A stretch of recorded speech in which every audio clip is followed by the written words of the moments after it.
All right, this week we're going to be talking about BTK inhibitors and its treatment for a few types of cancer, but also, interestingly, autoimmune diseases. So the background on this that's kind of necessary to understand what BTK is doing and why inhibiting it even makes sense is a little bit on how different white blood cells even come into being in the first place. So the idea is you have hematopoietic stem cells, which hema just means related to blood. So in red bone marrow, right, inside the cavities and the caps of like large long bones throughout the body, you have stem cells, right? And these multi-potential hematopoietic stem cells, the multi-potential part is telling you that they have the ability to divide and differentiate into any possible blood cell type out there. This could mean red blood cells. It could mean megakaryocytes that fragment into platelets, or any white blood cell type, right? And there are a few major branch points in here. And so the idea is moving down this pathway really represents time, and it represents differentiation. And that idea, differentiating, really just means genetic changes, like certain genes being turned on and turned off, that make the cell go down a more specialized route, right? And so these myeloid progenitors, once they differentiate from lymphoid progenitors, the lymphoids can be any of the lymphocyte types, any type of T cell, B cell, which eventually can differentiate into plasma cells, natural killer cells. Those are all considered lymphocytes. All of these others are considered myeloid, and you get further differentiation, right? Like red blood cells split off from myeloblasts, which become neutrophils, etc. And in cancers of white blood cells and the lymphatic system, these stem cell populations, right, somewhere in this differentiation stage, are typically where things go wrong. So these cells are geared towards cell division because you're constantly replacing the pool of white blood cells you have available. And so if they have mutations in either oncogenes or tumor suppressor genes that remove control of the cell cycle, then you start getting these cells dividing out of control. They'll spill out of bone marrow and into the blood, and you'll have unbelievably elevated white blood cell counts because you have these deranged, out of control dividing stem cell progenitors that just won't stop. Right, and these blood cancers were actually the first cancers ever to be treated with chemotherapy, and initially they were just treated with completely raw cell division inhibitors that inhibited cell division throughout the entire body. So they were just wildly toxic, had horrible side effects, but they did knock down the cancer cell to some degree. And over time, we've just gotten better and better at being more selective and specific. All right, so these BTK inhibitors, BTK is a signaling protein that is particularly involved in this B cell plasma cell pathway. And the question that we have to tackle first is, what exactly is it under normal circumstances that makes those cells divide? Okay, so remember, when you have a B cell, or a T cell for that matter, but for right now we're focusing on B cells. When you have a B cell that becomes activated, we use the term activated to mean the cell starts dividing and enters clonal expansion. The term clonal is supposed to be telling you that all B cells are slightly different from each other genetically because they all make a different antibody. And the thing to remember is the antibody acts as a receptor. So if you hear the term B cell receptor, that is the antibody. It's just in the beginning, those antibodies are inserted into the cell membrane of the B cell. Right? Eventually, later on, once we get these plasma cells, they're going to secrete free-floating antibodies out into the blood. But for right now, that B cell is using the antibody as a receptor, and the purpose of that is to make sure that only the B cells that have the matching antibody to whatever the infection is at the antigen, only those B cells get activated and divide. And so what we need to do is link that antibody receptor to a cell signaling pathway inside the cell and stimulate this cell division and differentiation process. All right. Now, in order for that to happen, we have to have a couple other things be true, right? So this is showing you, this is our B cell, this is its antibody that's acting as a receptor, and we have an antigen on whatever's causing our infection. So in their example, they're using a bacterial cell, that's this guy, and the antigen, remember, is just a particular molecule, almost always a protein or a glycoprotein, on the surface of the bacterium, all right? Even that by itself is not supposed to be quite enough to make the B cell divide. It also has to have stimulation from a helper T cell. And in order for that to work, the T cell receptor has to also recognize the antigen, right? Often shown on the surface of the B cell on its MHC. Then our T cell can release cytokines that stimulate those B cells. And so if you have both of those things be true, right, that you have antigen binding to the antibody or receptor, and you have activation from a T cell that also recognizes that exact same antigen, right? We make sure that T cells only activate specific B cells because in order for this to work, they have to make contact with each other. And the contact is initiated by them both binding the same antigen at the same time. Right? If that happens, we get clonal expansion. That is supposed to give us memory B cells that we save for later in case the infection happens again, and plasma cells that, instead of keeping the antibody as a receptor on their surface, secrete the antibody out into the blood so it can circulate, right, bind to the antigen, trigger an immune response so other phagocytic white blood cells know what they're supposed to attack. Okay, so as it relates to BTK, what we're trying to show here is a few different signaling pathways that all converge on each other. And so part one here, this B cell receptor signaling, remember, this is the B cell receptor. It is the antibody. It's just that since it's inserted in the cell membrane, we say that it's acting like a receptor, right? And AG just means that's our antigen. So that little star is representing the fact that our antigen, whatever it happens to be, is bound to the B cell. And that sets off the signaling cascade. All of these different proteins, Lin and Sic and CD79, etc., those are just intracellular signaling proteins that are activated when the antigen binds the receptor. Right? In addition to that, you also have toll-like receptors that detect sort of non-specific antigens, and you have these chemokine receptors that are getting information from other white blood cells like helper T cells. And so what you can see is you have these different signaling pathways on the cell surface that are all supposed to stimulate activation, right, clonal expansion of the B cell, and they converge. So all of these different pathways start at different receptors on the cell surface, right, so that you can activate the B cell from different stimuli, and then they merge, and eventually they're going to lead into the nucleus, this NF-kappa B and MYC and NFAT. These are transcription factors that are going to turn on genes that trigger the cell division and expansion and differentiation of these B cells. Now, notice BTK is at the center of this convergence. And so no matter what pathway you want to go through to activate your B cell, you have to get through BTK, right? What ends up happening in a lot of these tumor cell types that involve B cells is they get a gain-of-function mutation in one of these signaling proteins like PA3 kinase or SYK. Anywhere along this way, if you get a mutation that causes hyperactivity in either the receptor or one of the mutations that is immediately downstream of the receptor, you're going to get these cells dividing out of control without actually having any input. Because if you get a gain of function, like always on hyperactive mutation, it doesn't really matter if the antigen's present or if the helper T cell is secreting cytokines.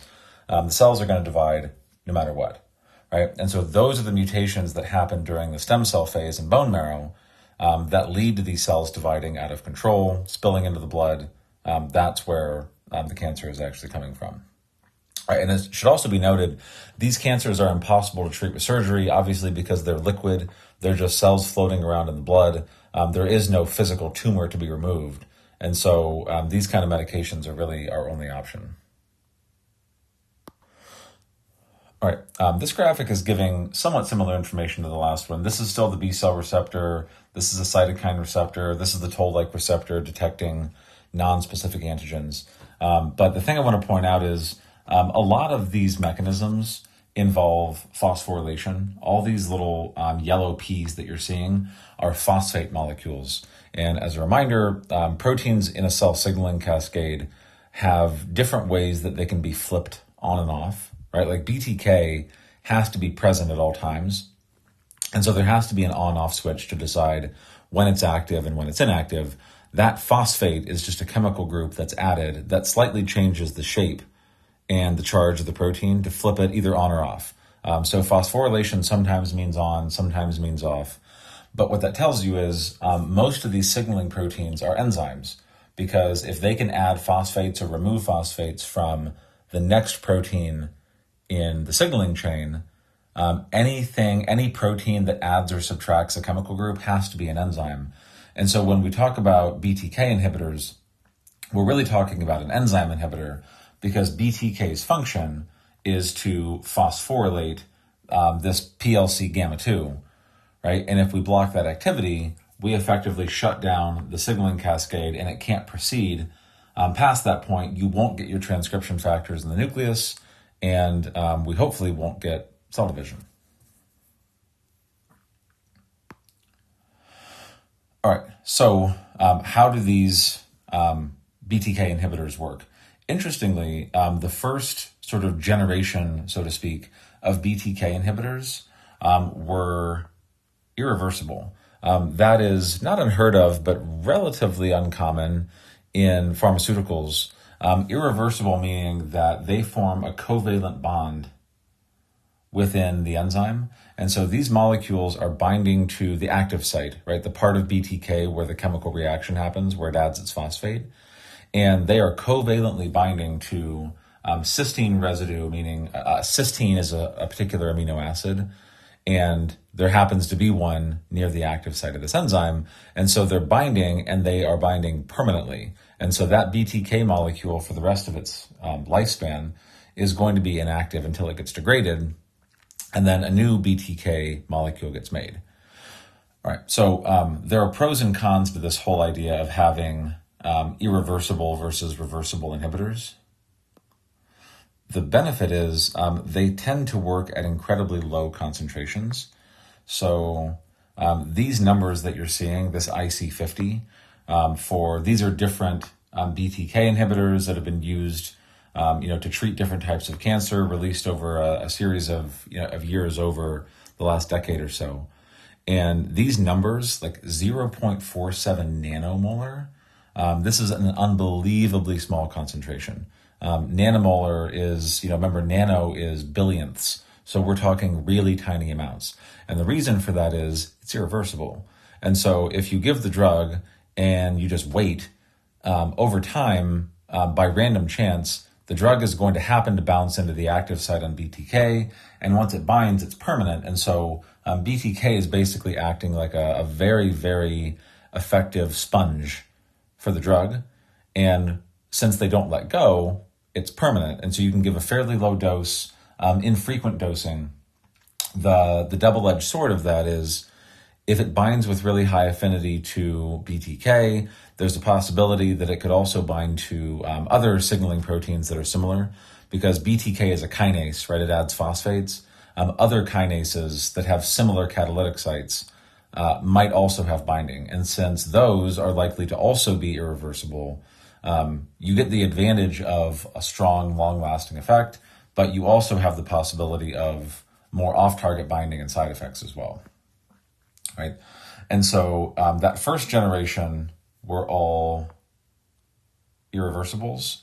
And then there was a string of second-generation irreversible drugs that had the same mechanism, but slightly better binding specificity. And then more recently, there have been some reversible inhibitors. So the reversibles, you expect to probably have to be used at a slightly higher concentration, but It also means that, again, they don't permanently attach, and so you're not playing with fire quite as much about the risk of off-target effects, right? In a reversible inhibitor, it's exactly what it sounds like. In this sort of chemical equation setup, this guy is your enzyme, this is your inhibitor, and all we're saying is this Ki represents the binding affinity, right? The probability that your molecule is going to bind to the enzyme and form what we call a complex, right? An enzyme inhibitor complex. And if this is it, right, you have these double arrows showing that it can go both ways, right? Inhibitor binds, inhibitor falls off, and you'll have a particular on-off rate that'll say, okay, on average, when this molecule binds, it stays bound to the enzyme for however many seconds or minutes usually, depending on its binding strength. Like the higher the affinity, the longer time on average that it'll stay bound. If it's a covalent complex, remember covalent means like an actual permanent chemical bond. If that happens, right, the little purple line is showing you the linker, then notice the dashed arrow, there is no going back, it's not going to fall off. And so this is a two-way street that can go either way. Once it's covalent, that is a one-way street and you cannot go back. So that enzyme is basically out of commission until it gets degraded. All right, so at this point we have irreversible covalently binding BTK inhibitors. We have reversible BTK inhibitors. And another thing that's been tried recently is BTK PROTACs.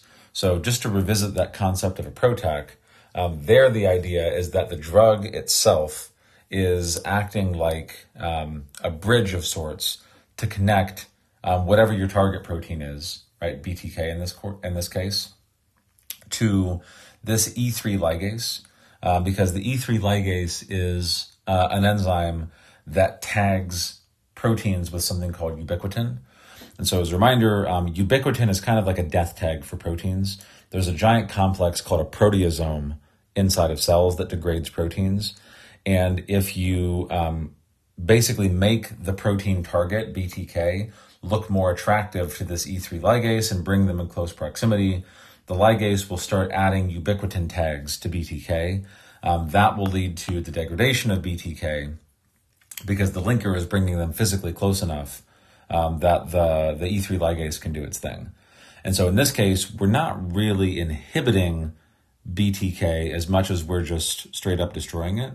And so this would have a similar outcome to the irreversible inhibitors, is that the enzyme's completely gone, which is the equivalent of non-functional, right? And so this has the possibility of giving slightly better specificity, but the only way that it's going to have better specificity is if this domain in the PROTAC is more specific to BTK than the drugs are.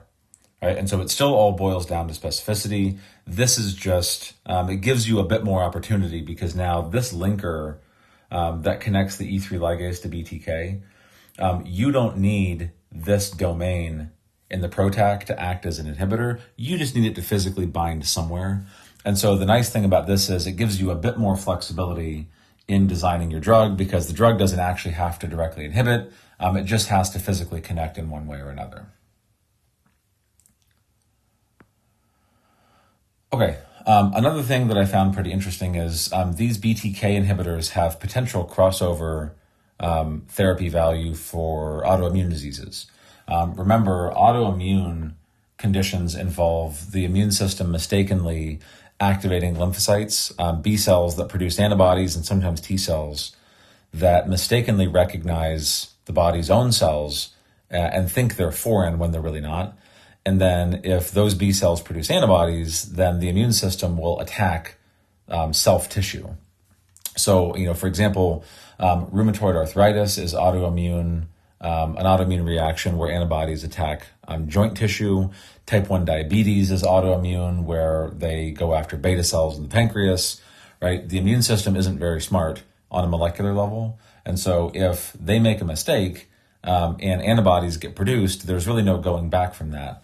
And so the idea here is we could use BTK inhibitors to inhibit B cells in autoimmunity to make those B cells back off and stop attacking whatever their false target happens to be. The downside of that is it's also likely to make the person more susceptible to infections, right? Because you're suppressing that side of the normally functioning immune system as well. Okay. So just as a quick follow-up to that, I found this interesting data that they use BTK inhibitors in a mouse model of lupus. Lupus is like a systemic autoimmune disorder where multiple internal organs get attacked. And they were looking at the mouse's kidney, and they showed that using the BTK inhibitor decreased kidney damage, right? You can see this is the control. All those big open gaping holes are autoimmune damage to kidney cells, and it's much, much less severe in the presence of the BTK inhibitor, right? So this has the potential to lower that damage as long as they can control the immune blocking function of it and not make the person open to too many infections because of it. All right, so circling back around to recap, remember the idea in all of this is it's a cancer therapy or autoimmunity, but for cancer especially, the goal is always stop cell division. And really, it's stop cell division as selectively as possible in the population of cells that's causing our problem. And BTK inhibitors are such a meaningful target because they're at the convergence of all these pathways. If we shut down that BTK signaling, we should shut down the activation of all these transcription factors. And if we shut down the activation of those transcription factors, that means that we should be able to turn off differentiation of these rogue stem cells, right? So we're basically saying these lymphoid progenitors have gone crazy. They've started dividing, even though they're not recognizing an antigen that matters. They're not getting stimulation from a helper T cell.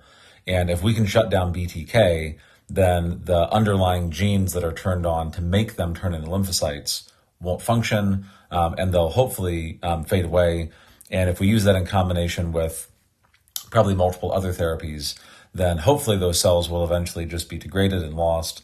And then the non-mutated hematopoietic stem cells that remain, or new ones that may be given by a bone marrow transplant, can start to overtake and replenish the B cell pool without the mutation present. All right. Hope you enjoyed it and look forward to talking more.